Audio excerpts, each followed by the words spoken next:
Hello అందరికీ నమస్తే. Welcome back. Complaint ఇచ్చిన రోజు సగమే ఏసినాం భయ్యా. ఎందుకంటే అదే రోజు ఇంకొక పర్సన్ గూడా కంప్లెయింట్ ఇయ్యడం జరిగింది. సో, అక్కడ మళ్ళా వెళ్ళడం జరిగింది. అక్కడికి గూడా కంప్లెయింట్ ఇచ్చిన దగ్గరికి.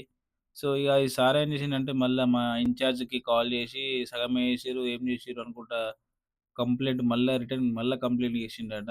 సో, ఇగ సార్ నెక్స్ట్ డే మార్నింగ్ వస్తారని చెప్పడం గూడా జరిగింది. సో, మేము గూడా కాల్ చేసి చెప్పడం గూడా జరిగింది. సో, చెప్పేసి మళ్ళా నెక్స్ట్ డే మార్నింగ్ అంటే ఈరోజు వచ్చేసినాం. వచ్చేసి చూసిర్రా, ఇగ మెయిన్ రోడ్‌కు సార్ కంప్లెయింట్ ఏందంటే, సో, వాటరే పోతలేవు. కనీసం రోడన్నా కొంచెం పెద్దగుండాలి గదా! మొత్తం 2 సైడ్‌ల గడ్డి ఉంది గదా! ఇదంతా నీట్‌గా, క్లీన్‌గా వర్క్ అనేది చేసేసుకోర్రి అని చెప్పడం జరిగింది.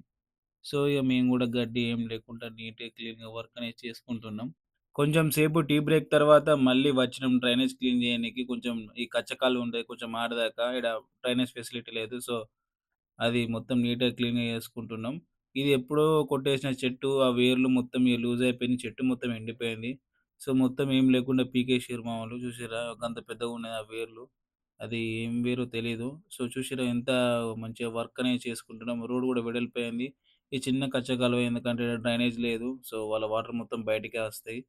అది మొత్తం ఏం లేకుండా కొంచెం వాటర్ పోయేటట్టు మంచిగా మట్టి మొత్తం తీసి పక్కకేసినాం.